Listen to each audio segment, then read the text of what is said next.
Hey there, welcome to day 8 of the Get Up and Go Challenge. Sharon Horne-Ellstrom here, your hostess through the challenge. And I have done something interesting during this pandemic. I have been doing my thing. I shared yesterday some of the things that I'm doing, and I thought about it after I was done. It's like, oh, I'm doing all these other things that I didn't even talk about. And that's okay, because it's only just the tip of the iceberg what we remember to share with people. So I've been talking to literally hundreds and hundreds of people during this pandemic. I've been observing and watching and collecting information and gathering, and it's part of what inspired me to say you need to keep doing challenges. You need to do challenges throughout this time. I already had a challenge planned again before it started, but I knew I needed to continue to do what I was doing. And I've just kind of ramped up some of the things that I do and put them on steroids. But I started asking and collecting and surveying people to find out, what are you doing during this pandemic? What are you doing during this time? And I think that the answers early on, when it first started and we didn't know how long it was going to be, and we thought it was just going to be a few days and a few weeks, have morphed into something entirely different. And it seems like the divide between what people are doing has gotten greater. Even though I thought it would be less, I thought, okay, after it goes a little longer, people would fall into routines and systems and be changing and doing what's right for them and their behavior. But I'm going to share some examples of what people are doing, and I'm only going to use their first names because I don't want to throw anybody out there, throw under the bus, and I don't want us judging what people are doing, because it's teaching us that all of us respond to stressful, challenging situations differently, and how I respond is just the opposite of how some people respond. I run into the challenge instead of running away from the challenge, and it wasn't always that way. I didn't always embrace challenges and love them. I just do now, because I've learned over hundreds and hundreds and hundreds of challenges and some really huge obstacles that I hope none of you ever have to face.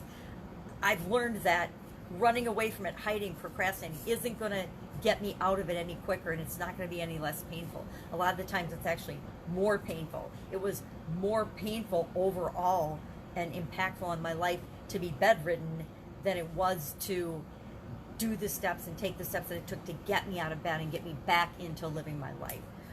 So let's look at some people's stories, and they kind of fall into two camps. I call them the warning camp and the example camp. Again, this is my breakdown, my way of describing it, but I think that, in my humble opinion, the people that are in the warning category and doing the things in the warning column are the ones that are struggling the most and have the most to lose throughout this situation, throughout this pandemic.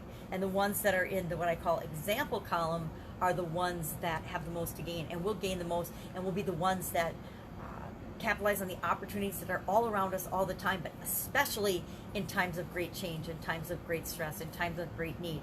Do you think we have more problems or less problems than we had in March? I don't know about you.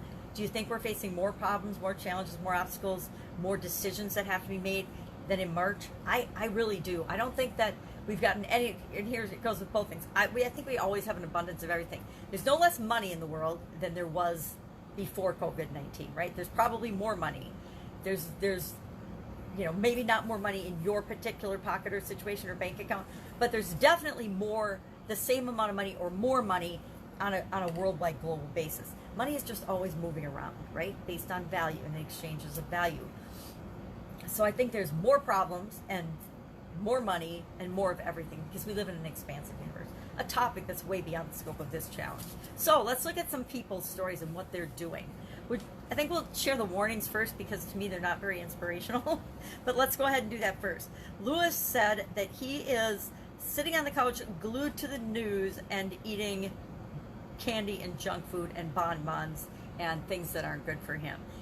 He figures he's gained at least 15 pounds already since he has lost his job and is not working from home. He's just home. Olivia says that she is spending hours and hours a day on social media, consuming other people's, actually living vicariously and living, she says, I'm living through other people, because she lives alone and she's lonely, so she's online hours and hours a day, absorbing other people's stories and content and information. She said she does watch some online news and some online stuff, but it sounds like most of it's negative.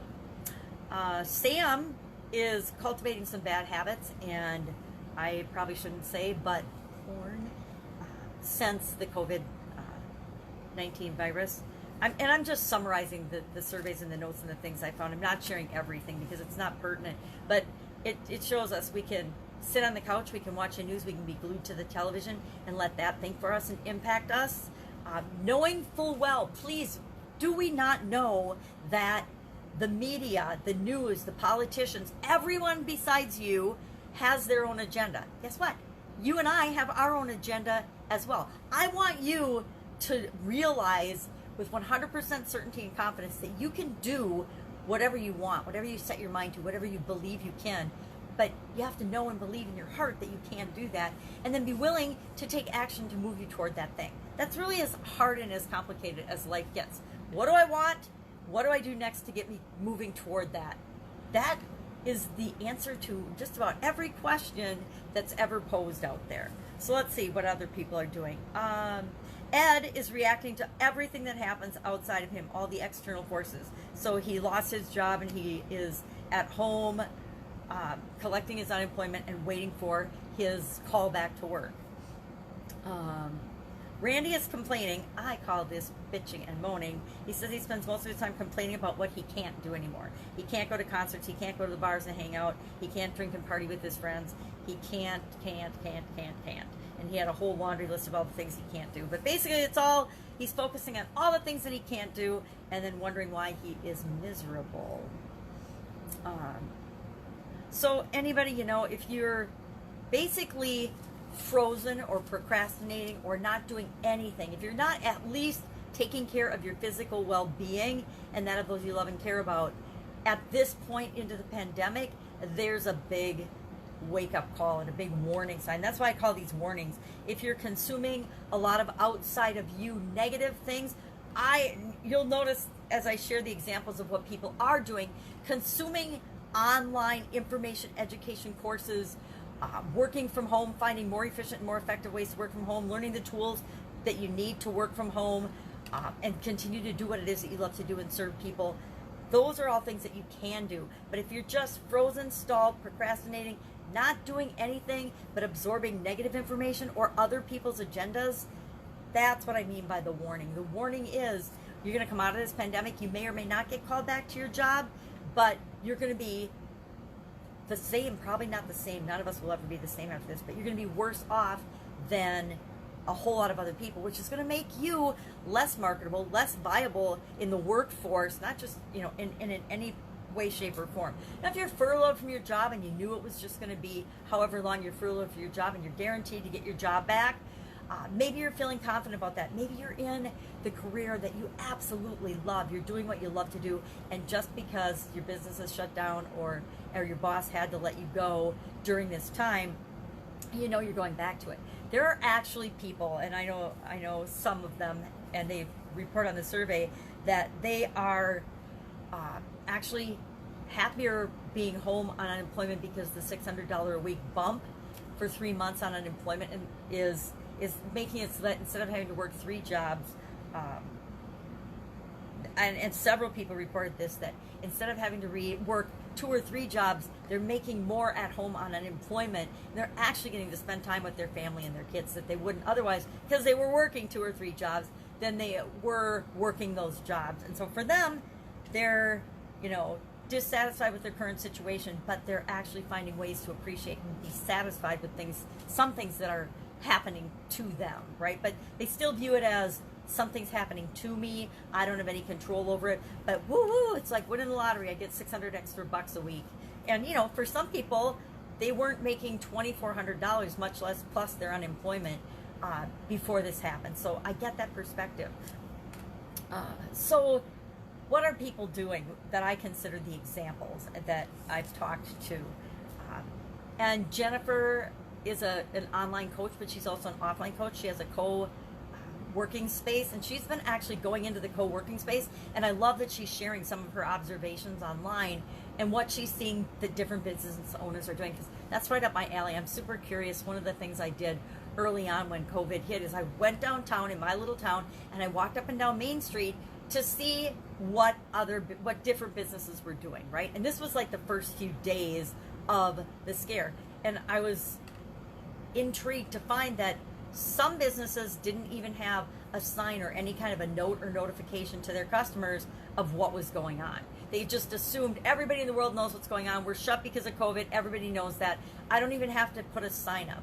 Other businesses just put the sign up from the city, from the municipality, and said, hey, here's the deal. And then others went an extra step and they said, you know, if you still need help, call us here or email us, or if whatever, you know, deliveries go in the back, but nothing to the customers. And to me, that shows the businesses that really care about their customers and really want them to be communicated with and know what's going on, and those that don't, right? How long does it take to put a sign, even a handwritten note? Hey, COVID shut us down. We'll be back when we can. Here's what you do to get in touch with us. Here's it. If you need help, call. And then some had, hey, some of the dentist's office, because dentist's offices were closed in my area, had, for emergencies, call. Because guess what? If people have a wisdom tooth that needs to be extracted and they can't go without it, or if they have an infected tooth or cavity or something, they need to be able to get help now. They can't live in pain, that kind of pain, intense pain. I actually had to go to the emergency room on a weekend, because I had a crown and a tooth that had gotten infected, and my whole face swelled up. I looked like I had a baseball in my cheek, and I had to go to the hospital and get something to tie me over till I could go see the dentist on Monday. Emergency. That was really a fun visit. But it happens, right? We things are still happening to people. One of the segments of the population that I feel absolutely the worst for is chronic pain patients, people with chronic pain that depend on what has been deemed, you know, non-essential treatments, depend on radio frequency, which is a terrible treatment, by the way. It's super duper painful, but it gives them some pain relief.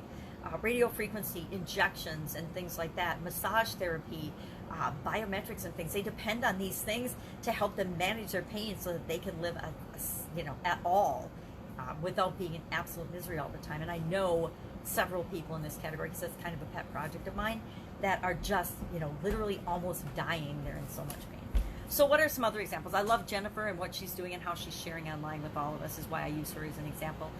And also JJ Burden. JJ Burden is a former football player who's usually a keynote speaker, and he speaks for a living to support his lifestyle and his family. And of course, all the stages are closed right now. But he is showing up more and more and more online, sharing his voice, encouraging people, helping people in ways that feel good and feel honorable. So they're just two people that I thought of right off the top of my head that I'm really impressed with how they're showing up. Jennifer shows up every single day. JJ used to do like once a week or something, and he's showing up more and more and like every day as well. And that to me is really exciting. People are morphing into and becoming bigger and more than they were before the pandemic. Tarek is learning to create an online side gig while he's working from home. He's working from home, and he said he was going in and out of the office like every other week, but then they stopped doing that. So he's creating a side gig. Michael is writing a book that he's always wanted to write. Ellen found ways to do phone orders on the side for her business, and while she's growing and putting together some online things so people can pick up or get via mail the stuff that she sells in her boutique customers. Amanda has launched an online business to help women with chronic pain, which is, I just love that out of my own heart. She's going to be an online health coach for people with chronic pain. Shannon is taking online training to change her career, because she's pretty sure that after this amount of time, she is not going to be called back to her waitressing job. She worked for a restaurant and decided that it was time to figure out what she wanted to really do with her life, because, of course, waitressing was not her calling. Some people it is. Have you ever had a waitress that is so awesome that you just feel good because they waited on you? Definitely had some of those. But Shannon, that's not her calling, so she wants to do something different. Oscar is learning to do live videos and wants to start a podcast. Alex is figuring out what to do and how to transition to online events for his role, and for his role in the music industry. He manages things for events, and that is, of course, all shut down and gone away for months now. And there is really no certainty as to when that's going to come back. It will come back, but when will it come back? So just like my friend Pete Vargas, who helps people to get on online stages using their signature speech and speaking voice, Alex is looking for ways to do that in the music industry. Penny is doing challenges and courses online to learn skills in case she doesn't get called back. She's not sure if she's going to get called back to her job or not, but just in case, she's decided to take some online courses. Even Harvard University has some free courses for people. I think there's one on happiness that's really, really popular. So you can find anything you want online, but the difference between the people that are the warning and the people that are the examples, there's really only one thing. The people that are the examples are taking action. They're doing something. They're moving toward their future and what they want. They're not just sitting and waiting for the world to go back to normal. I can't tell you how many times in the survey, I'm just waiting for the world to go back to normal. That was probably the most common phrase in the whole survey. So that's it. I just wanted to share that with you today. I would love to know, what are you doing during this time to change, to learn, to grow, to pivot? Yep, the pandemic pivot, that's going to be a thing, I think. What are you doing? Share it in the comments below. And if you have any questions, ask me. Otherwise, I will be with you again on Monday with the Get Up and Go Challenge. Take care. Have an awesome day. Bye.